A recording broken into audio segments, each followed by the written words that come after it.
इस समय CISE डरी हुई है, और सिर्फ डरी हुई ही नहीं है बल्कि स्टूडेंट को लेकर इतनी ज्यादा सशंकित है, यानी कि सरप्राइज्ड है कि उसने टीचरों को कह रखा है। आप प्रूफ देख लीजिए, 3 महीने पहले इंस्ट्रक्शन दे दिए गए CISE के द्वारा, ऑफिशियली प्रूफ आपके सामने है कि टीचर है वो अच्छी तरह से पढ़े ICSE एंड ISE के एग्जामिनेशन प्रोसेस को लेकर। सबसे पहले और बड़ी बात की ICSE एंड ISE के एग्जामिनेशन प्रोसेस को पूरी तरह से ओवरऑल चेंज कर दिया गया, प्रोसेस चेंज किया गया। यह मैं क्या बोल रहा हूं, और CISE क्यों डरी हुई है, क्या सरप्राइजिंग न्यूज है, तो जान लीजिए कि क्वेश्चन के पैटर्न को चेंज किया गया है। पहले 2022 और इवन 23 तक, कुछ 23 का इंट्रोडक्शन 2024 में होगा, लेकिन 2022 तक, 21 में तो बोर्ड एग्जामिनेशन हुए ही नहीं, और 20 में कुछ पेपर के नहीं हुए थे, तो यहाँ पर 22 को हम रेफरेंस ईयर लेंगे।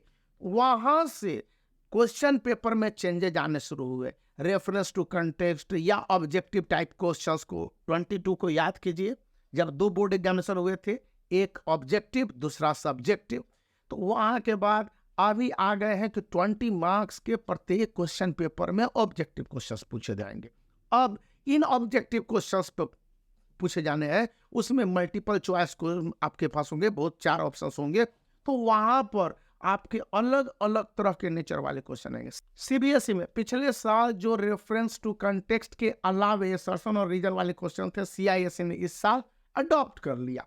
अब इसका क्या मतलब है, समझने की कोशिश कीजिए कि न्यू एजुकेशनल पॉलिसी 2020 या नेशनल एजुकेशनल पॉलिसी 2020, जिसका इनैक्टमेंट 2024 में हो रहा है, इसका साफ साफ कहना है कि स्टूडेंट को उसके मल्टीपल आयाम वाले क्वेश्चंस पूछने होंगे, यानी कि आपको एक पैसेज देकर क्वेश्चन पूछ दिए जाएंगे रेफरेंस टू कंटेक्स्ट के में, आपको ज्यादा से ज्यादा ऑप्शन दिए जाएंगे जो लॉन्ग आंसर वाले क्वेश्चंस होंगे। कोई भी क्वेश्चंस आपको, ये अभी तक किसी ने जानकारी नहीं दी होगी, मैं अभी बता रहा हूं कि 5 मार्क्स या इससे ज्यादा के होंगे, वहां पर आपको इंटरनल ऑप्शन मिलेंगे। इंटरनल ऑप्शन मतलब कि 2 क्वेश्चन होंगे, किसी एक क्वेश्चन को चूज कर सकते हैं, देने के लिए ऑप्शन तो 3 भी दिए जा सकते हैं, लेकिन अभी तक 2 पर कंफर्मेशन है। अब इन क्वेश्चंस को सॉल्व करने से पहले स्टूडेंट को लेकर CISE क्यों डरी हुई है, बात को यहीं पर समझना है। इससे पहले मैं आपको कहूंगा कि यह ओसवाल पब्लिकेशन या ओसवाल गुरुकुल का 61 सैंपल पेपर ICSE के लिए, ISE के लिए 61 सैंपल पेपर होता है, तो वो अभी मेरे पास है नहीं, मैंने उसको परचेज नहीं किया है। देखिए, दिवाली के समय में परचेज करता हूँ तो उसको पढ़ने के बाद रिव्यू कर, यह एरर प्रूफ और सभी सब्जेक्ट के क्वेश्चन पेपर इसमें पड़े हुए हैं और सैंपल पेपर है, और पूरी तरह से CISE के लेटेस्ट पैटर्न पर आधारित है, तो आप इसको एक बार चेकआउट कर सकते हैं। लिंक इस वीडियो के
स्टूडेंट से मैक्सिमम अब, यानी कि प्री बोर्ड एग्जामिनेशन से पहले स्टूडेंट को लिखवाने, उनके होमवर्क की कॉपी को तैयार करने, सब्जेक्ट इनरिचमेंट के लिए, और उनके जो इंग्लिश कन्वर्सेशन आधारित है प्रोजेक्ट के तहत, इसको भी शामिल कर दिया गया, डाल दिया गया, ताकि स्टूडेंट अच्छी तरह से दुरुस्त हो ले कि उन्हें किस तरह से बोर्ड एग्जामिनेशन दे रहे हैं। बोर्ड एग्जामिनेशन में अलग अलग तरह के क्वेश्चन और उसके आंसर होंगे, और स्टूडेंट से वही आंसर पूछे जाने पर उनको मार्क्स दिए जाएंगे। इसलिए टीचरों को भी कहा गया है, मैंने शुरुआत में बोला था ना कि टीचरों को भी अब पढ़ने हैं, तो टीचरों को ट्रेंड किया जा रहा है कि स्टूडेंट के आंसर किस तरह से हो कि उनके 100% मार्क्स हो। Step wise marking, process wise marking, answer के गलत होने पर कम से कम मार्क्स काटने हैं। और यदि स्टूडेंट ने आंसर देते समय अपनी क्रिएटिविटी दिखलाई तो वहां पर 100% मार्क्स उसको दे दीजिए उस क्वेश्चन के आंसर में।